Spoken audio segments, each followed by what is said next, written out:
I watched my 10-year-old daughter's face break as my boss told her, right there in front of the entire office, that I was worthless, that I'd failed as a father, that I couldn't even afford to pick her up on time because I was too mediocre to matter. But what Derek Hartwell didn't know, what he could never have imagined, was that I'd spent the last 15 years as a Navy SEAL, trained to stay calm when everything's falling apart. That calm was about to be his biggest mistake. Hit like, subscribe for more betrayal stories, and comment your city or country below. Let me rewind to that Tuesday afternoon. The moment everything changed. I was standing in Derek's office. Sunlight was coming through the floor-to-ceiling windows on the 42nd floor, and I remember thinking how expensive everything looked. The leather chairs, the mahogany desk, the view of the entire city. Derek had always loved reminding people that he'd made it, that he was important. My daughter Sophia was sitting in the corner on a small gray chair, waiting for me.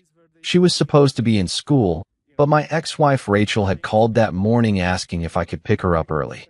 Some emergency at work. Typical Rachel. Always something urgent, always needing me to adjust. I brought Sophia to the office because childcare had fallen through, and I didn't have a choice. She was a good kid, quiet. She had her tablet with her, drawing pictures of horses and clouds the way 10-year-olds do. Derek stood up from behind his desk. He was still in his tailored suit, still wearing that Rolex that cost more than my car. He looked at Sophia first, then back at me. I saw the shift in his expression, the exact moment something dark crossed his face. "You know what, Marcus?" His voice was loud, deliberately loud. I could hear the people in the hallway pause. "I've been reviewing your performance this quarter, and honestly, it's pathetic. Not just bad, pathetic. You've got no drive, no vision, no spine. You're just dead weight.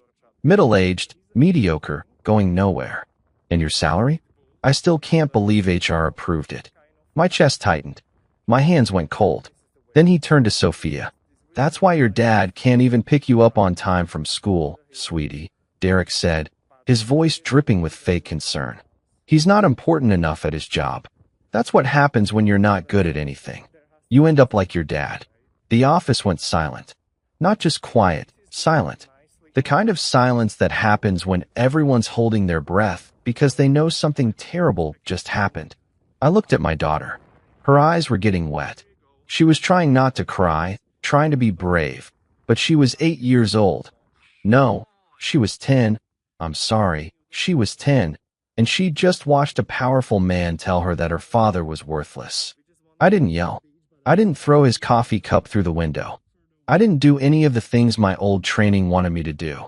Instead, I walked over to Sophia, took her small hand in mine, and we walked out of that office.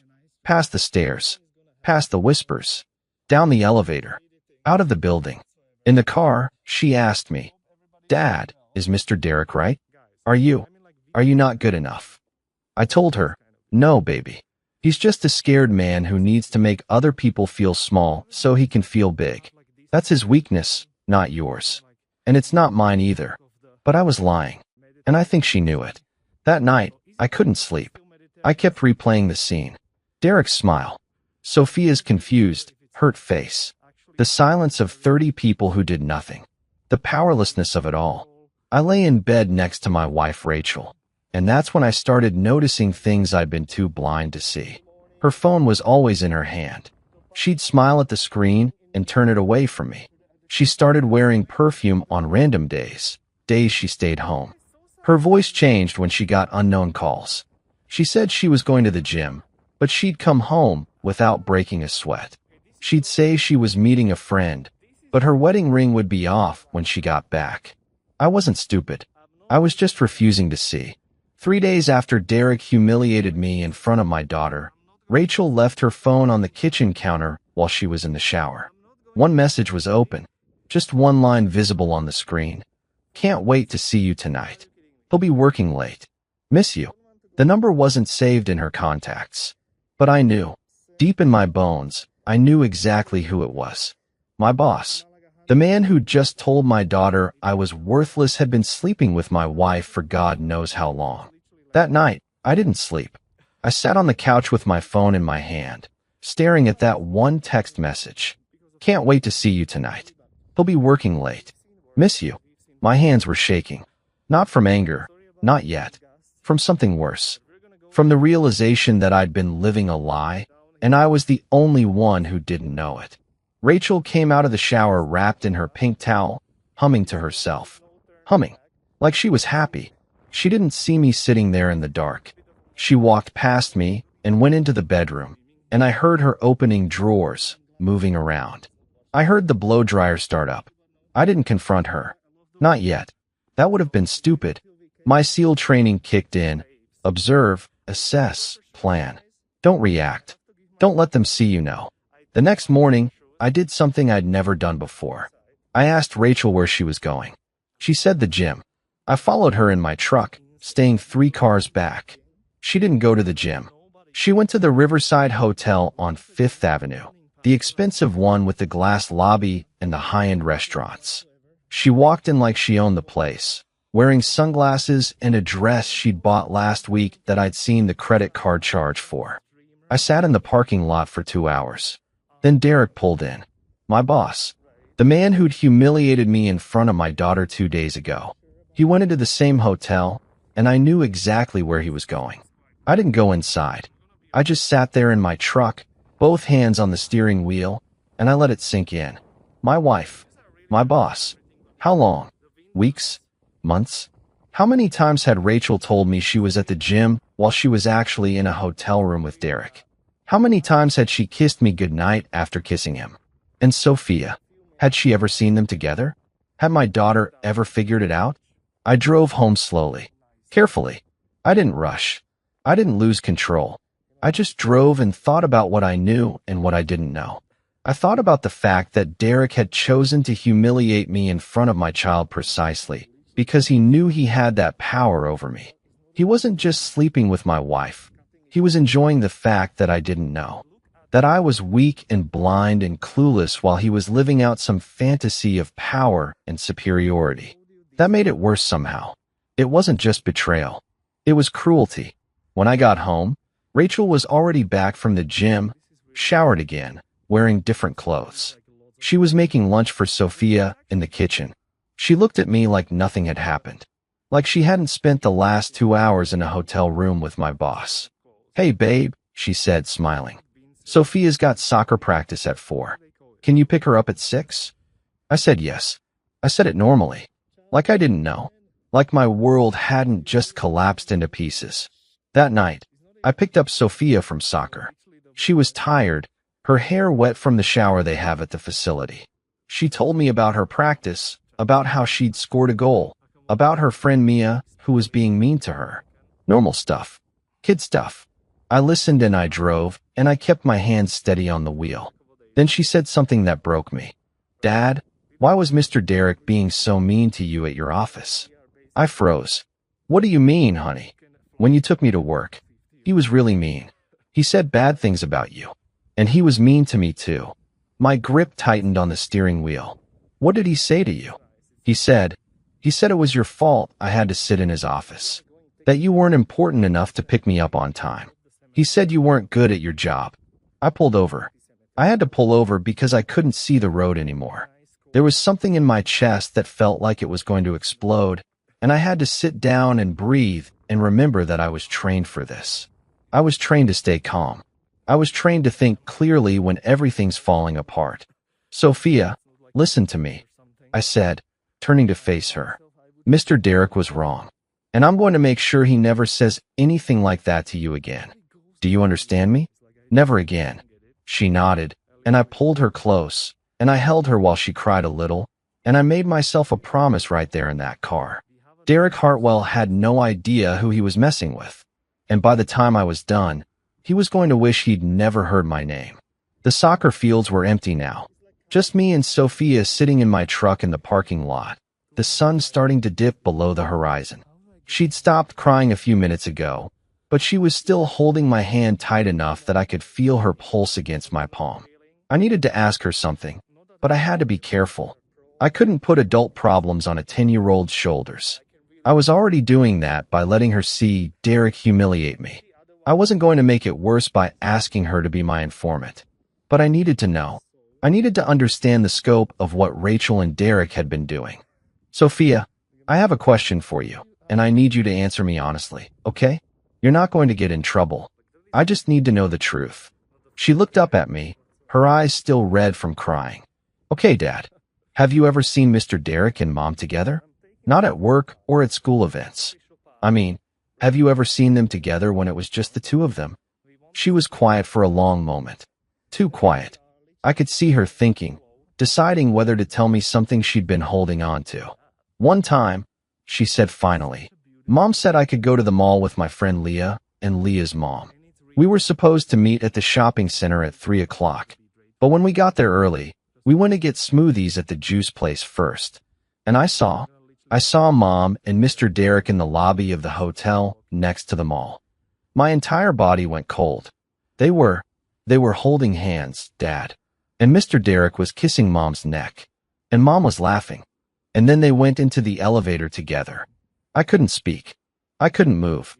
I just sat there holding my daughter's hand while she told me that she'd watched her mother walk into a hotel with my boss. A 10-year-old child had figured out the betrayal while her father was still blind. When was this? I asked, my voice steady, even though nothing inside me was steady. 3 weeks ago, the day you worked late for that project. Mom said I could go to the mall with Leah, but then when we saw them, I didn't want to follow Mom and Mr. Derek. It made me feel weird and sad. 3 weeks. They'd been at it for at least 3 weeks that Sophia knew about. How much longer before that? Sophia, why didn't you tell me? She looked down at her hands. I didn't want you to be sad, and I didn't really understand what I was seeing. I just knew it was wrong. It felt wrong. I pulled her close again, and I held her, and I promised myself that this was the last time my daughter would have to carry an adult's secrets. Not anymore. Not after today. Thank you for telling me, I said. You did the right thing. And I need you to know that whatever happens next, none of this is your fault.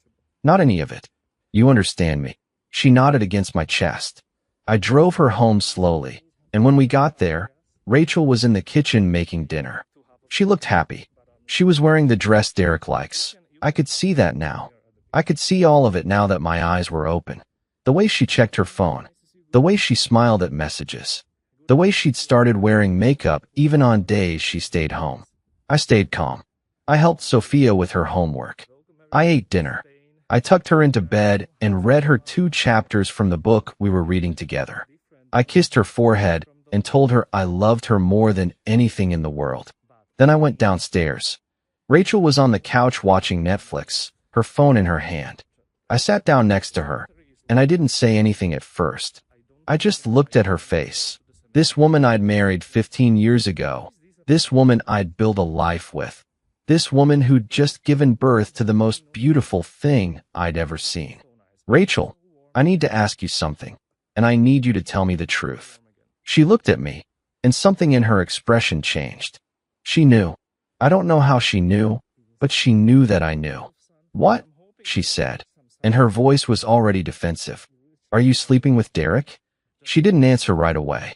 She looked away. She picked at the fabric of the couch. And then she said, yes. Just like that. Yes. Not an explanation. Not an apology. Not even a denial that she could fight against. Just a simple, brutal yes. How long? 5 months. 5 months. 5 months of lies. 5 months of her telling me she was at the gym, at the store, at book club. 5 months of her kissing me goodnight. 5 months of her lying next to me in bed and letting me believe we were okay. Does Derek know that Sophia saw you 2 together? Rachel's face went pale. What? Our daughter saw you and Derek at the Riverside Hotel 3 weeks ago. She watched you hold his hand. She watched him kiss your neck. She's 10 years old, Rachel, and she's been carrying this around by herself because she was too scared to tell me. Rachel stood up. Marcus, I'm not finished, I said, and my voice was calm. Ice calm. The kind of calm that comes from years of being trained to stay composed when your world is exploding. Derek humiliated me in front of Sophia 2 days ago. He told her that I wasn't good enough at my job, that I couldn't even afford to pick her up on time. And now I know why he felt so comfortable doing that.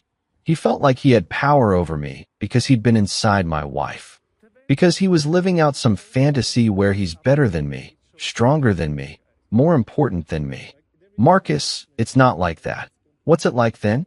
Explain it to me. She didn't have an answer. She just stood there, and I realized in that moment that she didn't see what she'd done. Not really. She didn't understand that she'd given Derek a weapon to use against me. She didn't understand that she'd put our daughter in the middle of her affair. She didn't understand that she'd broken something that was going to take years to fix, if it could be fixed at all. I want you to pack a bag, I said quietly. You're going to stay at your sister's house for a few days. I'm going to call my lawyer tomorrow, and we're going to start divorce proceedings.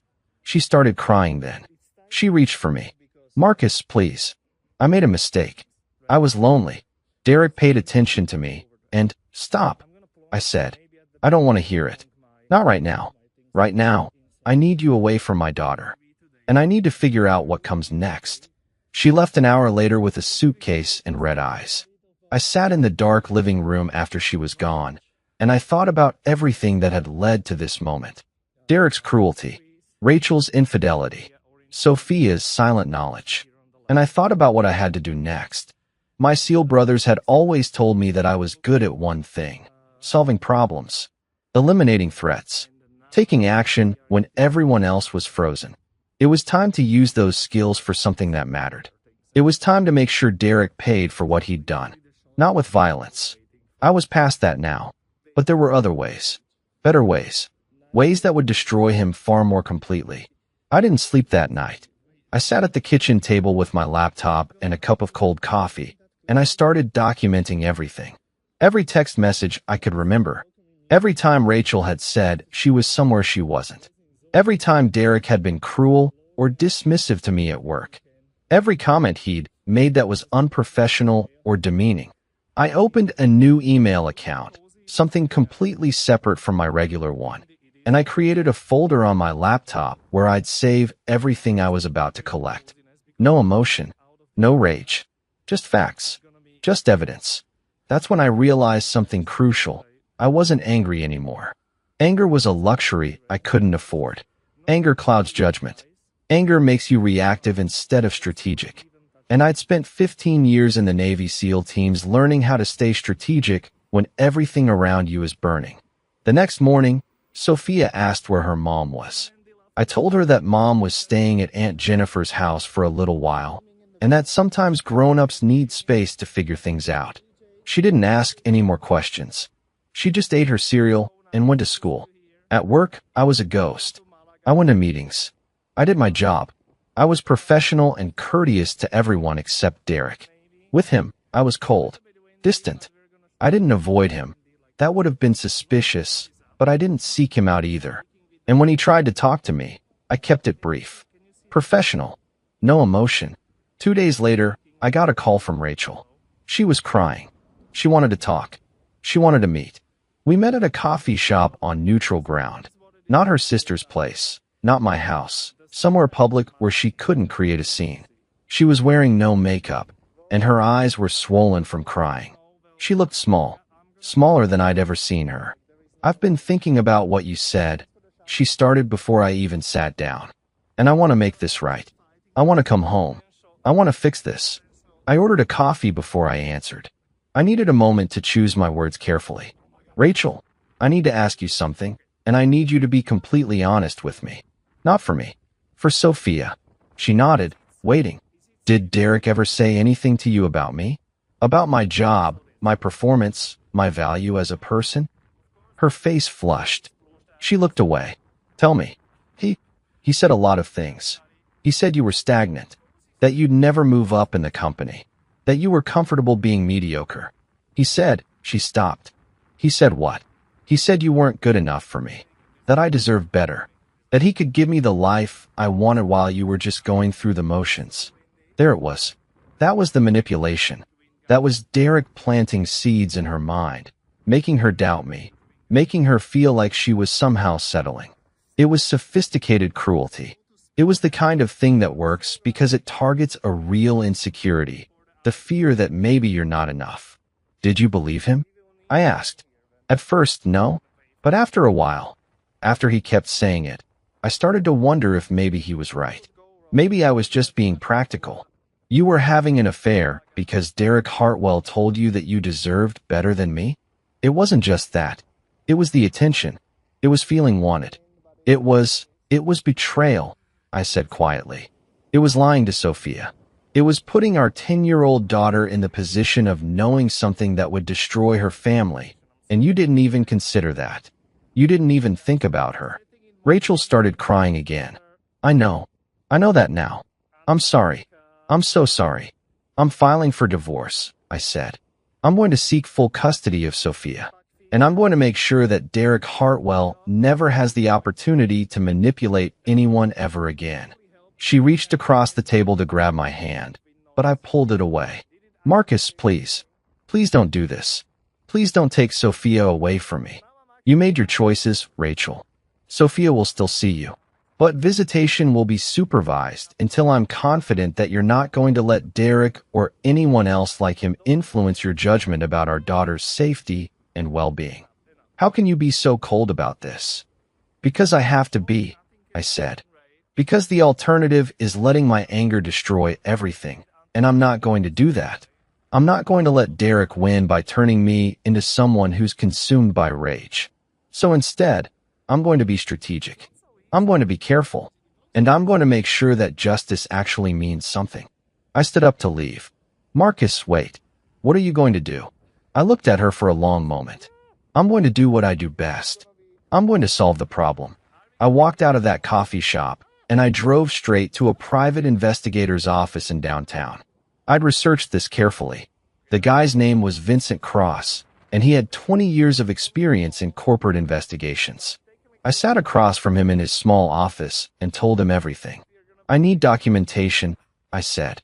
Hotel records, emails, text messages, any evidence of an inappropriate relationship between my boss and my wife.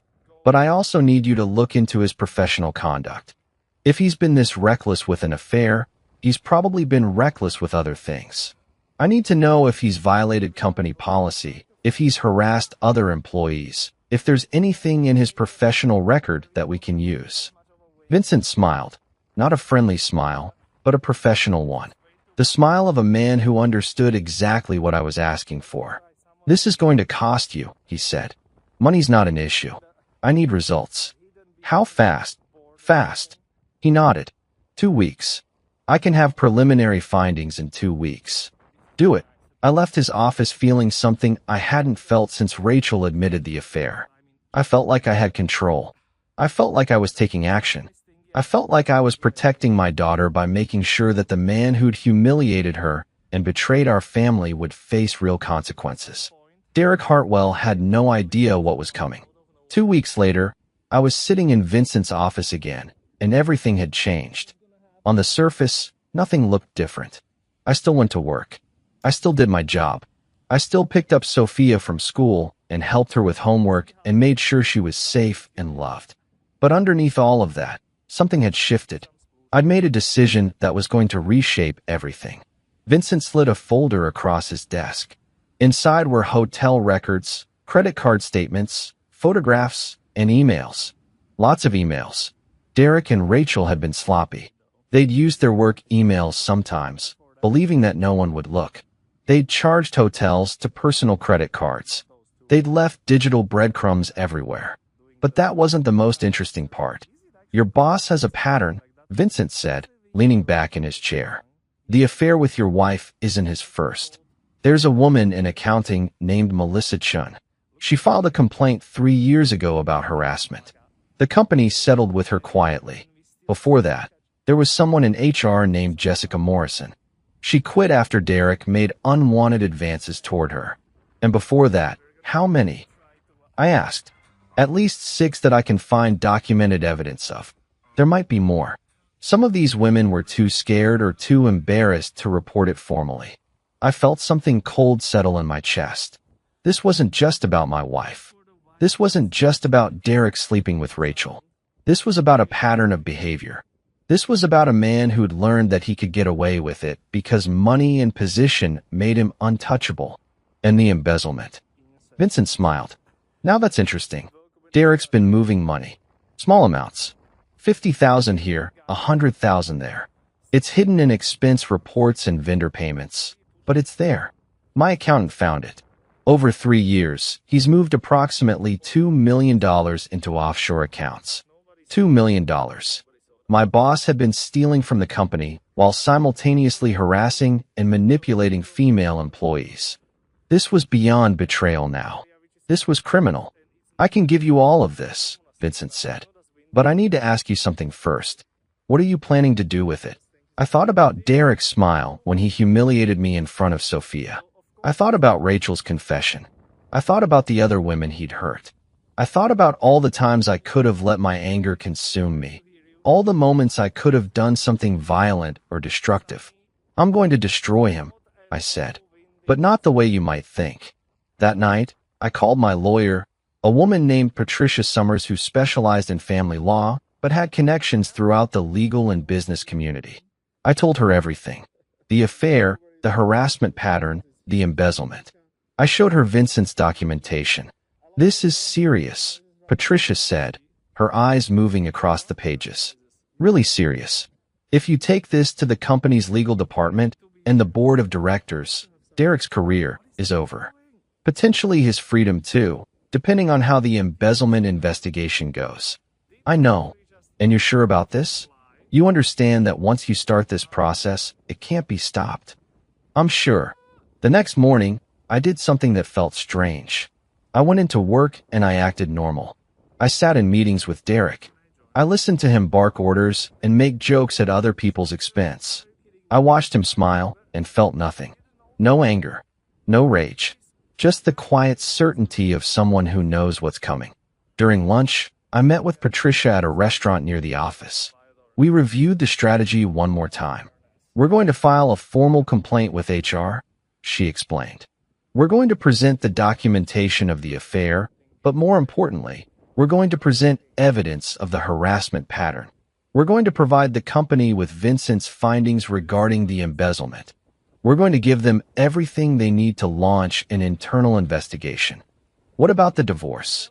That's separate.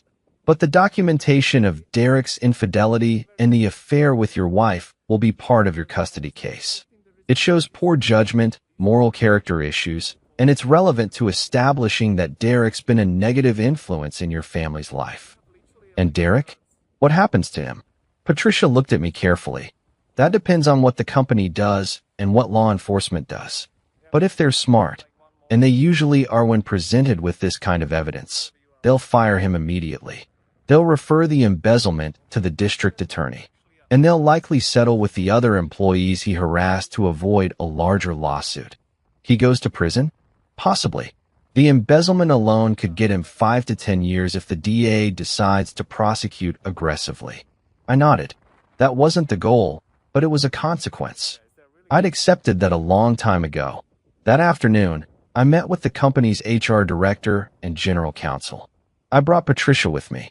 I brought Vincent's documentation. I brought photographs and emails and hotel records and credit card statements. I brought the names of the other women Derek had harassed. And I told them everything. The HR director's face went from red to white to pale gray as she read through the files. The general counsel didn't say much, but I could see him calculating the legal liability, the potential lawsuits, the damage control. Why are you coming to us with this? The general counsel asked. Why not just go to the police? Because I want to do this the right way, I said. I want the company to take responsibility for not protecting its employees. I want the women he harassed to have a path to justice that doesn't require them to relive their trauma in a criminal courtroom. And I want Derek's actions to have consequences that actually matter. And in exchange, I'm giving you the opportunity to handle this internally before law enforcement gets involved. That's a courtesy I could have decided not to extend. The HR director and the general counsel exchanged a look. I could see them understanding that I had all the power in this situation, that I'd come to them with enough evidence to destroy the company's reputation if they didn't act. We'll need to conduct an investigation, the general counsel said finally. You have everything you need to conduct that investigation. I'm giving you 2 weeks to figure out what you're going to do. After that, if Derek hasn't been fired and if the company hasn't initiated a formal investigation into the embezzlement, we're going to the police and to the media. I stood up. Patricia gathered the files. We walked out of that office, and I felt something inside me settle into place. I'd done it. I'd set the wheels in motion. There was no going back now. That night, Sophia asked me if Mommy was coming home soon. Not for a while, sweetie, I told her. But I want you to know that everything that's happening is because I love you, and because I'm going to make sure that you're safe, and that people who hurt you face consequences for their actions. She didn't understand yet. She would, eventually. But for now, she just hugged me and asked if we could order pizza for dinner. We ordered pizza, and we watched a movie, and I held my daughter close and knew that whatever came next, I'd done everything right. Not the angry way, not the violent way, but the right way. 14 days. That's how long the company took to respond. 14 days of Derek walking around the office like nothing was happening. 14 days of him making comments in meetings, sending emails, acting like he was untouchable. I watched him, and I didn't feel angry anymore. I felt pity. He was a man living on borrowed time, and he didn't even know it. On day 15, everything exploded.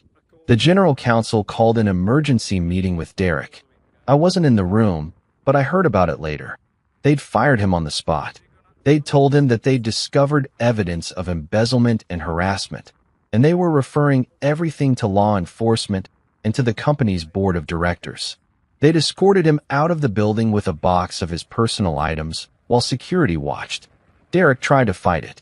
He got a lawyer of his own. He claimed the affair was consensual and that the embezzlement allegations were baseless. But the documentation was airtight. Vincent had done his job perfectly. More importantly, the women came forward. Once Derek was gone, once it became clear that the company was actually going to hold him accountable, the other employees who'd been harassed started talking. Melissa Chun from accounting gave a formal statement. Jessica Morrison from HR came back in to give a deposition. A woman named Tara Williams who worked in marketing described how Derek had trapped her in a supply closet and tried to kiss her 3 years ago. She'd been too scared to report it then. Now she was ready. The company's legal team reached out to Patricia about settlements. They offered money to the women Derek had harassed. They offered money to Rachel and me as well, which we refused. This wasn't about money for us. This was about justice. But there was something else happening that I hadn't anticipated. One afternoon, I got a call from a detective named James Morrison with the district attorney's office. He wanted to meet with me about Derek Hartwell. I met him at a coffee shop, and he laid out what they'd found. The embezzlement is serious, he said, stirring his coffee. $2 million over 3 years. We've traced it to offshore accounts in the Cayman Islands. We're working with federal authorities to get those records. But here's what's interesting. We found other things. Derek's been using company funds for personal expenses. He's been forging invoices. He's been bending rules in ways that suggest this wasn't impulsive. This was calculated and ongoing. So he's definitely going to face charges? We're building a case now. We'll need you to potentially testify about the harassment and the affair just to establish motive and character. But based on what we have so far, yes.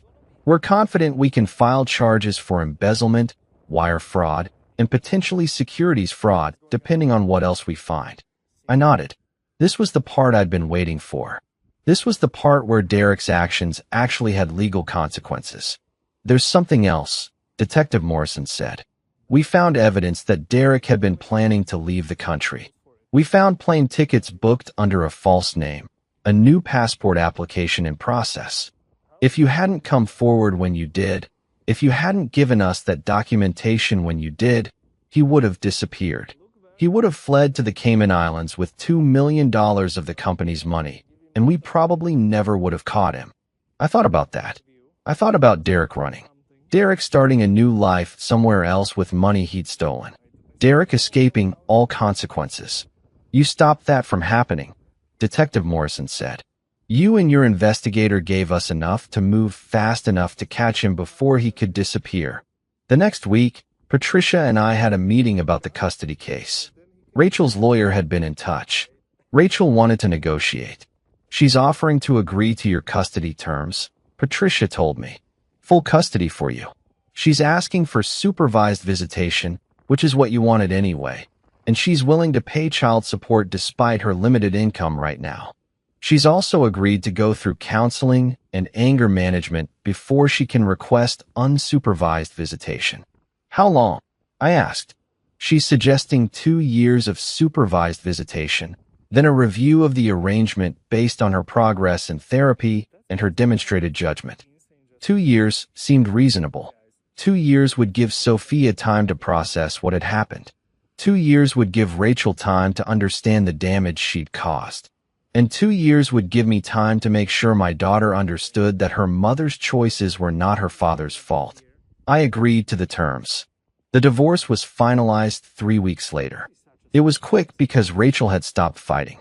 She'd realized that she'd lost, and she was trying to minimize the damage. I didn't feel victorious. I just felt tired. But there was one more thing I had to do. I went to see Derek's lawyer, a man named Robert Kane who'd been trying to mount a defense that was crumbling by the day. I met with him in his office, and I made an offer. Derek can plead guilty, I said. He can take responsibility for his actions. He can cooperate with law enforcement. In exchange, I won't pursue additional civil litigation. I won't go to the media. I'll keep the story quiet. Robert looked at me like I was insane. Why would you do that? Because I'm not interested in destroying him further. I'm interested in making sure he faces consequences and making sure he understands what he did. A public trial where he has to listen to his victims describe his abuse. That's going to be worse than any prison sentence. So he has a choice. He can fight this and have his crimes detailed in court with reporters taking notes. Or he can plead guilty and do his time quietly. I'll tell him, Robert said. Derek took the deal. He pled guilty to embezzlement, wire fraud, and securities fraud. He was sentenced to 8 years in federal prison. He's serving his time now in a minimum security facility upstate, and I honestly haven't thought about him much since then. What I think about is Sophia. What I think about is rebuilding her trust. What I think about is making sure she knows that some people will try to hurt you, but there are people who will fight for you without losing themselves to anger in the process. The investigation into Derek didn't stop with his guilty plea. If anything, it accelerated. Once the district attorney started pulling on the threads, everything unraveled. The company's own internal investigation revealed that Derek hadn't just stolen from the company. He'd been systematically covering his tracks by falsifying reports and pressuring subordinates to sign off on fraudulent expenses. 3 middle managers came forward saying Derek had threatened their jobs if they questioned his spending. One of them, a guy named Thomas Bradley who worked in accounting, had actually tried to report the discrepancies 2 years ago. Derek had gotten him transferred to a different department and made his life miserable until Thomas eventually quit. The company's board of directors realized they had a massive liability problem. If they'd known about Derek's misconduct and done nothing, they could face shareholder lawsuits. If they could show they'd acted quickly and decisively once they learned the truth, they might be able to limit the damage. So they cooperated fully with the investigation. They handed over all communications. They provided all documentation. They made it clear that they were taking responsibility for their failures and oversight. But that cooperation came with a price. The company issued a public statement saying that Derek Hartwell had been terminated for cause due to evidence of embezzlement, harassment, and misconduct. They announced that they were conducting a full internal audit of all his financial transactions.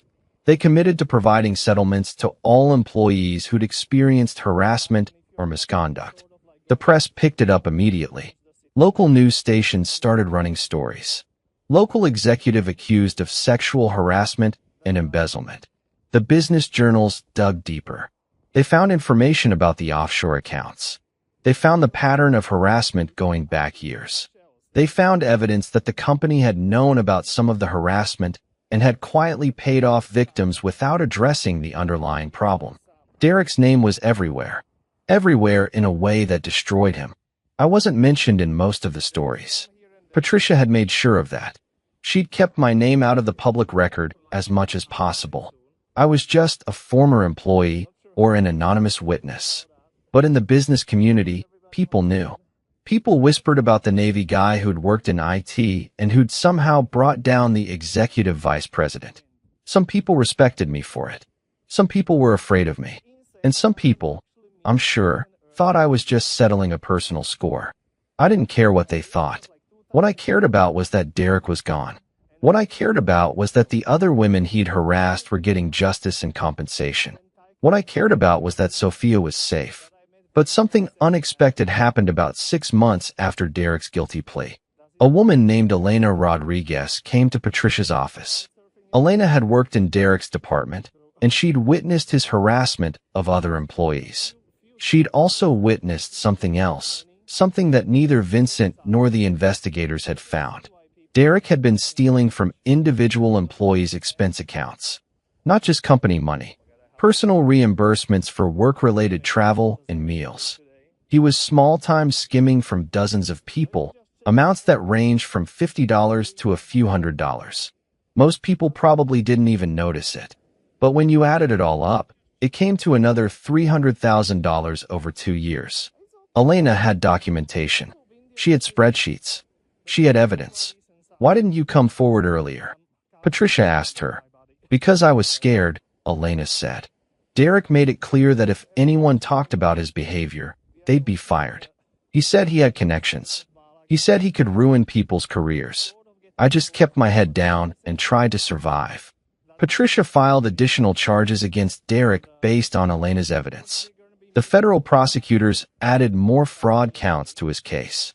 Derek's sentence ended up being extended by another 3 years. 11 years total. The company also discovered that Derek had been using his position to negotiate kickbacks from vendors. He'd been steering business to companies that paid him personal commissions. That led to an SEC investigation. That led to more charges against other company executives who'd known about it and said nothing. By the time everything was done, Derek's actions had triggered investigations that went far beyond him. The company had to restructure its entire oversight system. They had to implement new compliance programs.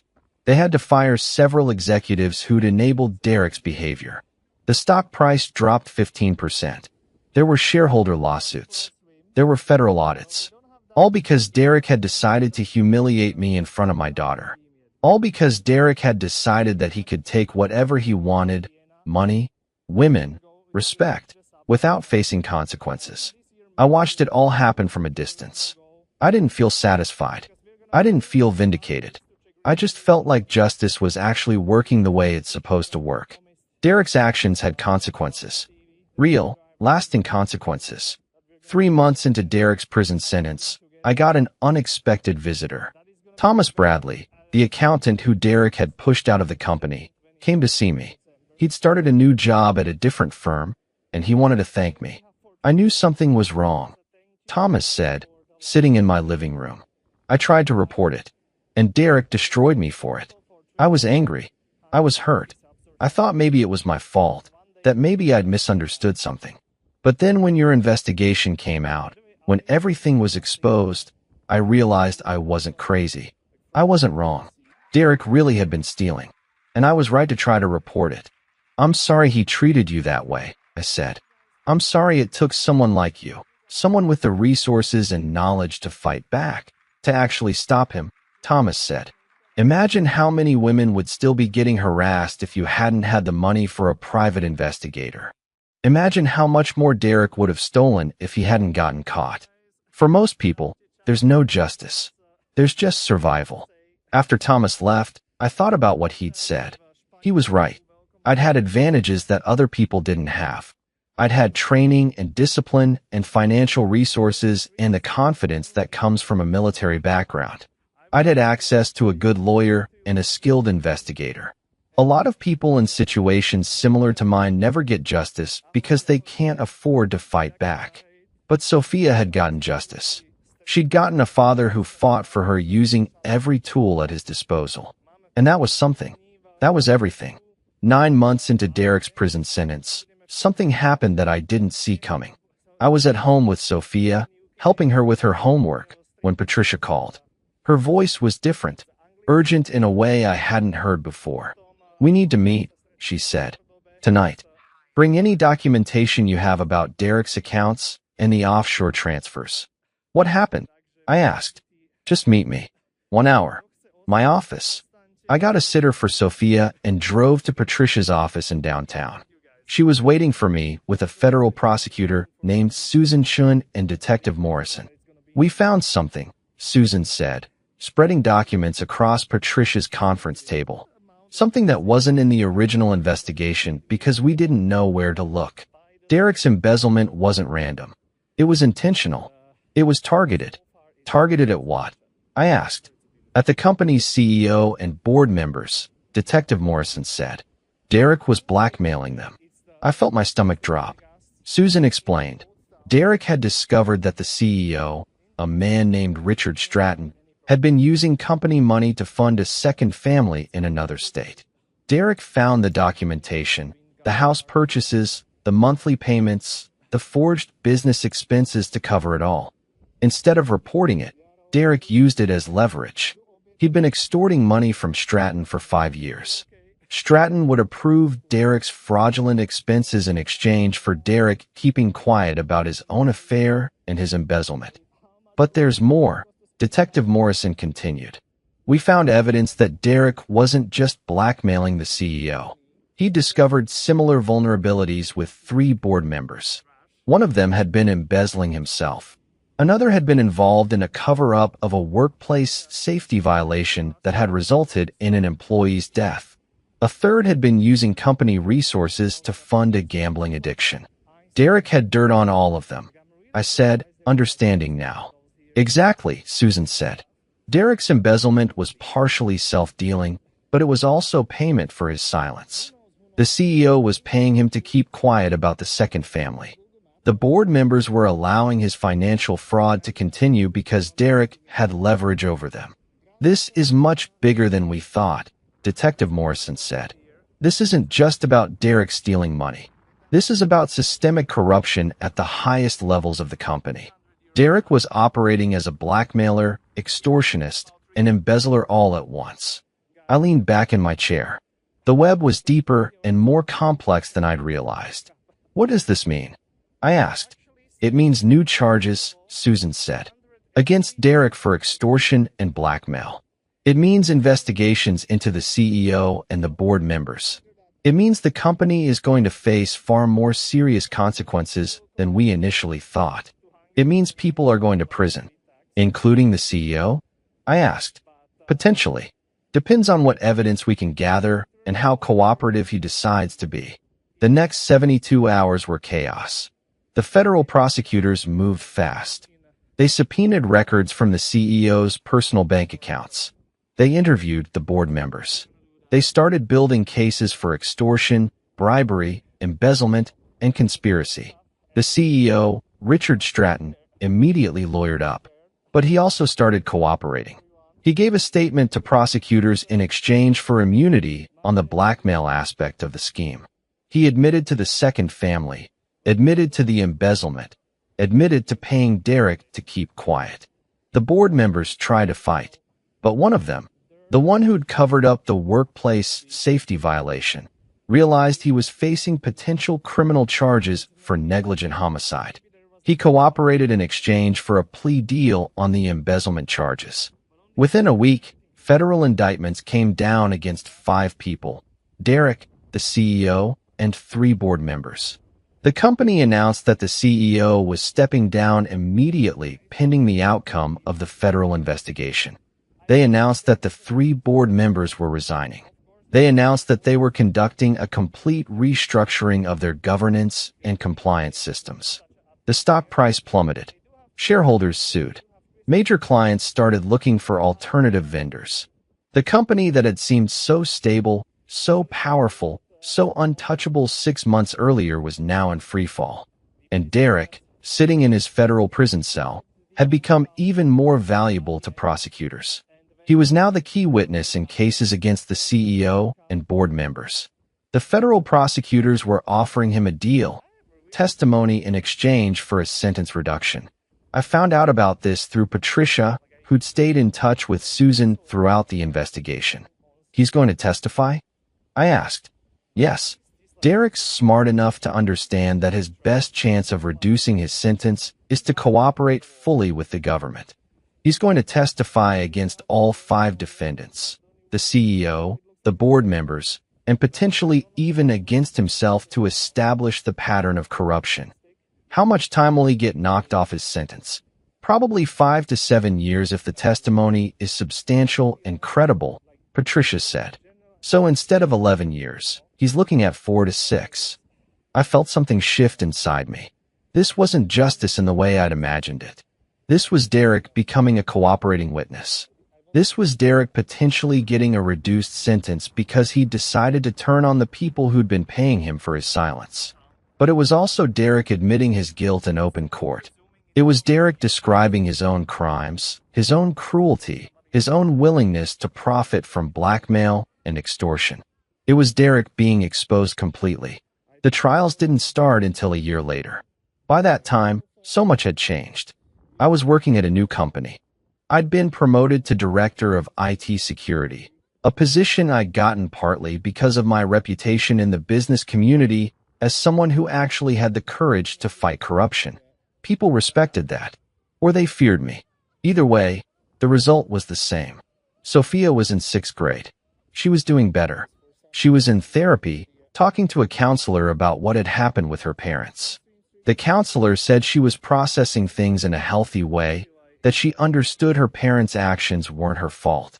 Rachel was living in a small apartment and working as a paralegal.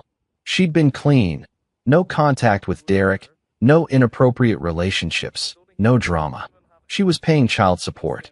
She was seeing Sophia during supervised visitation and slowly rebuilding a relationship with our daughter based on honesty and accountability. When the trials finally happened, I didn't attend. I didn't need to. I'd already won what mattered. Derek testified for 3 days. He described his embezzlement in detail. He described his blackmail scheme. He described the payments he'd received from the CEO and board members. He described his affair with Rachel and his harassment of female employees. By the time he was done, he was a completely broken man, exposed, ashamed, and facing years in prison. The CEO was convicted of embezzlement, conspiracy, and bribery. He was sentenced to 6 years. 2 of the board members pled guilty and received sentences ranging from 3 to 5 years. The 3rd board member, the one who'd covered up the workplace safety violation, was convicted of obstruction of justice and received a sentence of 4 years. Derek was sentenced to an additional 5 years on top of his original 8-year sentence. But because of his cooperation, his sentence was reduced to 7 years total. He'll be out in about 5, assuming good behavior. Justice doesn't always look like you think it will. Sometimes it's messy, eh? Sometimes the guilty parties get reduced sentences because they cooperate with authorities. Sometimes the powerful people go to prison alongside the less powerful people. But it's still justice. It's still accountability. And that's what mattered. With Derek gone and the trials finished, something shifted in our house. It wasn't immediate. It wasn't like flipping a switch. But slowly, over months, our home became a place of actual healing instead of just survival. Sophia was 12 now. She was still processing everything that had happened, but her therapist, Dr. Michelle Hayes, said she was doing remarkably well for a kid who'd gone through what she'd gone through. Kids are resilient, Dr. Hayes told me during one of our family sessions. But Sophia's resilience comes from something specific. She has a father who fought for her without losing himself to anger or bitterness. That teaches her something powerful about how to handle betrayal and pain. I didn't feel like I'd done anything special. I'd just done what needed to be done. But I was starting to understand that maybe that was the point. Maybe just doing the right thing, consistently and calmly, was its own kind of strength. Sophia and I started having regular conversations about what had happened. Not heavy, overwhelming talks where I forced her to process trauma. Just honest conversations where she could ask questions and I could give her real answers. "Dad, why did Mom cheat on you?" she asked one afternoon while we were making pizza for dinner. "Because she made a bad choice," I said. "She was unhappy with herself, and instead of working on that, she looked for someone else to make her feel better. Derek told her things she wanted to hear.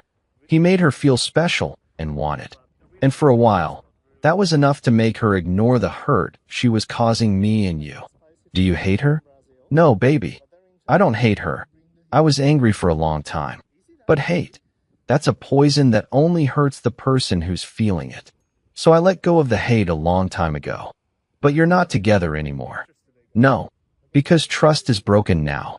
And even though I forgive her, I can't forget. I can't unknow what she did. And that's okay. That's the consequence of her choices." Sophia was quiet for a moment, spreading sauce on the pizza dough. "I'm glad you didn't hate her," she said finally. "I'm glad you did the right thing even when you were mad." That moment, that simple statement from my daughter, meant more to me than all the legal victories combined. I also started working with Sophia on understanding her own power and agency. I wanted her to know that what had happened to our family wasn't her fault, but more than that, I wanted her to know that she had the ability to protect herself and stand up for herself. I enrolled her in martial arts classes. Not because I wanted her to be a fighter, but because I wanted her to understand her own physical and mental strength. She took to it naturally. She was focused and disciplined and brave. When she earned her yellow belt, I was sitting in the audience with tears in my eyes. "I did it, Dad," she said, running up to me after the ceremony. "You did it," I agreed, pulling her close. "And you know what? That's what you do when something is hard. You don't give up. You don't let fear stop you. You keep going until you accomplish what you set out to do." She looked up at me with understanding in her eyes. I think she knew I wasn't just talking about martial arts. Rachel started asking for unsupervised visitation after about 18 months of supervised visits. Her therapist, her lawyer, and I all agreed it was time. The supervised visitation had served its purpose. Rachel had proven that she was serious about changing. She was in therapy. She was building a stable life. She was showing genuine remorse for what she'd done. "I want you to know something," Rachel told me when we met to discuss the transition to unsupervised visitation. "I've spent a lot of time understanding why I made the choices I did, and I've come to realize that I was running from myself. I was running from my own insecurity and my own failures, and I tried to fill that void with Derek's attention. It was wrong. It was selfish, and I hurt the two people I love most in the world." "I know," I said. "I'm not asking for forgiveness. I know that's something I have to earn over time, but I'm asking for the chance to be a better mother going forward.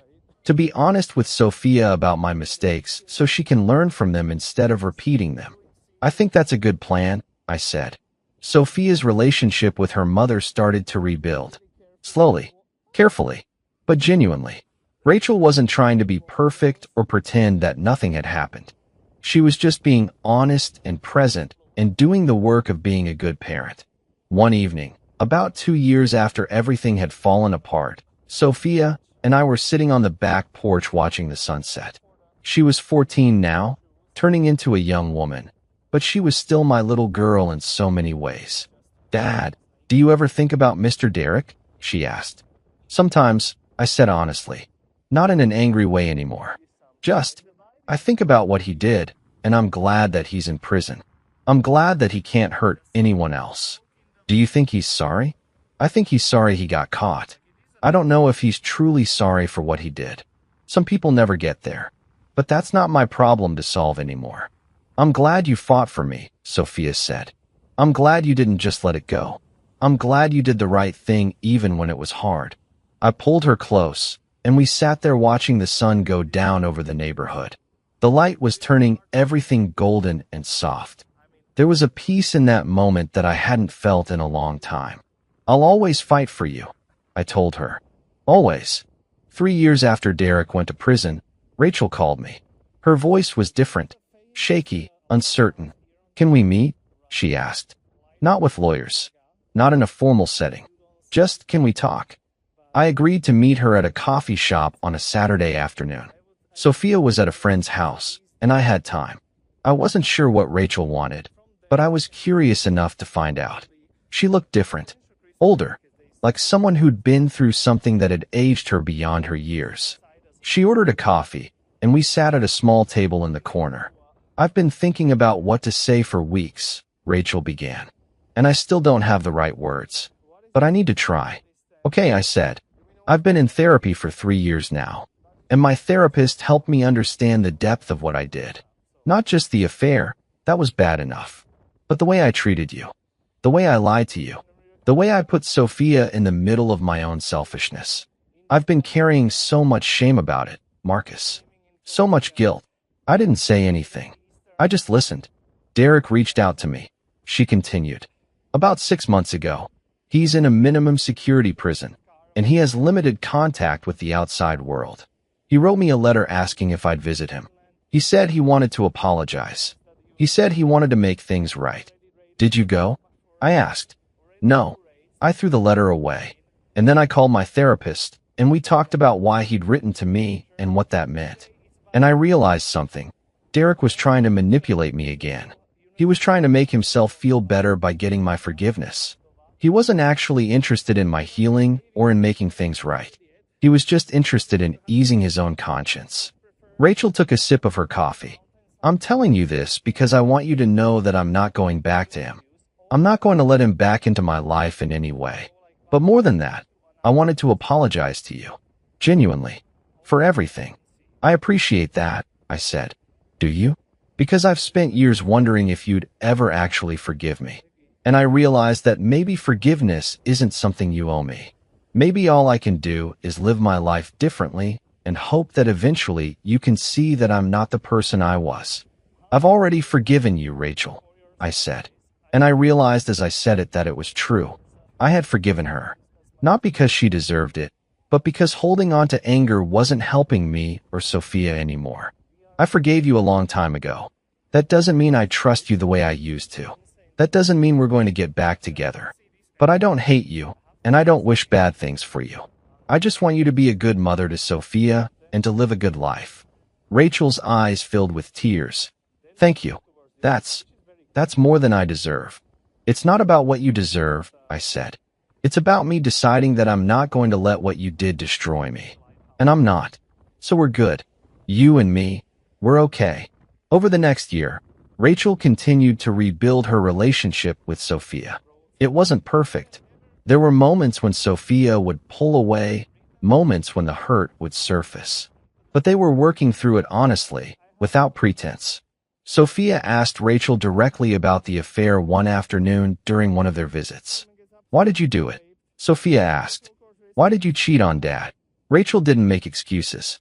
She told Sophia the truth, that she'd been unhappy with herself, that she'd made a selfish choice, that she'd hurt the people she loved most in the world because she wasn't strong enough to face her own problems. I'm sorry, Rachel said. I'm sorry that I put you in a position where you knew about my affair and had to carry that secret. I'm sorry that I hurt your dad. And I'm sorry that I taught you a lesson about betrayal through my own actions instead of through words. Are you different now? Sophia asked. I'm trying to be, Rachel said. Every day, I'm trying to be a better person than I was. And I'm going to keep trying for the rest of my life. That answer seemed to satisfy Sophia. Not because it was perfect, but because it was honest. Around the same time, I got a surprising call from Thomas Bradley, the accountant who Derek had pushed out of the company years ago. I wanted to let you know something, Thomas said. I've started a consulting firm. We help companies identify financial fraud and corruption. And I want to hire you as our director of security and compliance. You've got the experience, the reputation, and most importantly, you've got the integrity that this work requires. I took the job. It felt right. It felt like taking all the pain and chaos from the last few years and turning it into something that could help other people. I spent my time helping companies identify corruption, training their staff, implementing systems to prevent embezzlement and fraud. One of our first clients was a tech startup where a senior executive had been embezzling. We caught it early. We helped implement systems to prevent it from happening again. And we worked with the company to create a culture where employees felt empowered to report suspicious behavior without fear of retaliation. That's when I realized something profound. Derek's crimes, Derek's cruelty, Derek's manipulation, all of it had led me to work that actually mattered. Work that was helping other companies and other families avoid what we'd gone through. Justice isn't always about punishment. Sometimes it's about transformation. 5 years after Derek went to prison, I was standing on a beach at sunset with my daughter. She was 17 now, almost a woman, almost ready to face the world on her own terms. We didn't talk much. We just stood there watching the waves roll in, watching the light turn everything gold and crimson. The ocean has a way of putting things in perspective, making your problems feel smaller, making you realize that life is bigger than any single moment of pain or betrayal. "Dad, can I ask you something?" Sophia said. "Always. Do you ever regret how you handled everything with Derek and Mom? Do you ever wish you'd done things differently?" I thought about that carefully. I thought about the moment I found out about the affair. I thought about the rage I could have let consume me. I thought about the violence I could have chosen. I thought about the path I actually took, the strategic one, the disciplined one, the one that required staying calm when everything inside me wanted to explode. "No," I said finally. "I don't regret it, because the way I handled it taught you something that no amount of words ever could have. It taught you that strength isn't about how loud you can yell or how hard you can hit. It's about staying clear-headed when your world is falling apart. It's about doing the right thing even when doing the wrong thing would feel so much better in the moment." "I'm proud of you," Sophia said. "I know I don't say it enough, but I am." Those 6 words, "I'm proud of you," they meant more to me than any victory or legal outcome ever could. That was the real win. That was the proof that I'd done something right. We walked along the beach for a while, and then Sophia asked me something that made me stop in my tracks. "Do you think you'll ever get married again?" I hadn't thought about that much.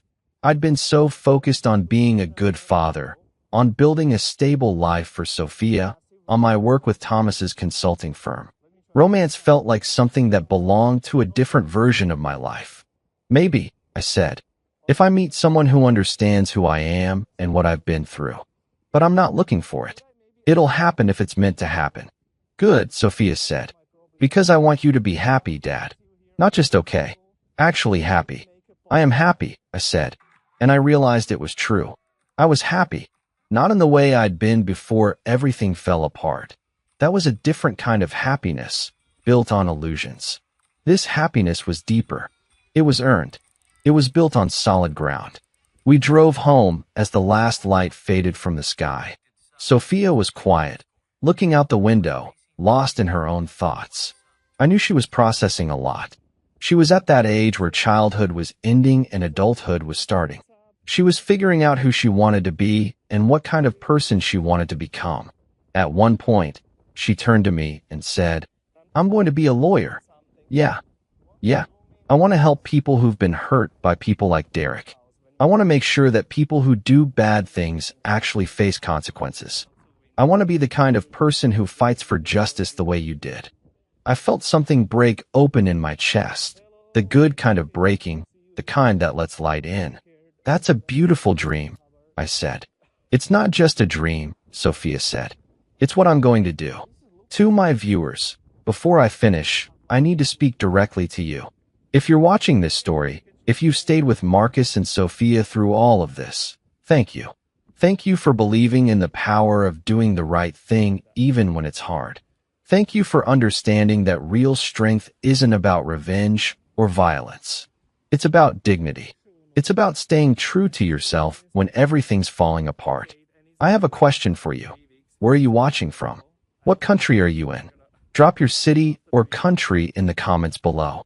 I want to know who's out there listening to these stories with me. And more than that, what kind of stories do you want to hear next? Do you want more betrayal stories?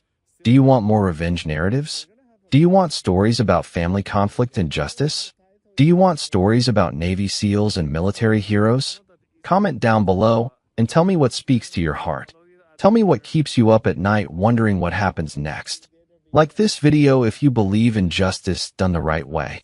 Subscribe to this channel so you don't miss the next incredible thriller, the next epic revenge story, the next narrative that will keep you on the edge of your seat until the very last second.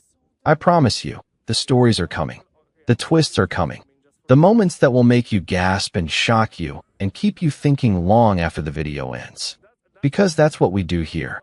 We tell stories about betrayal and heartbreak and quiet revenge and the kind of justice that actually matters. We tell stories about people who refuse to let their circumstances define them. We tell stories that remind you what it means to be human, to be strong, to be unbreakable. So comment. Tell me where you're from. Tell me what stories you want.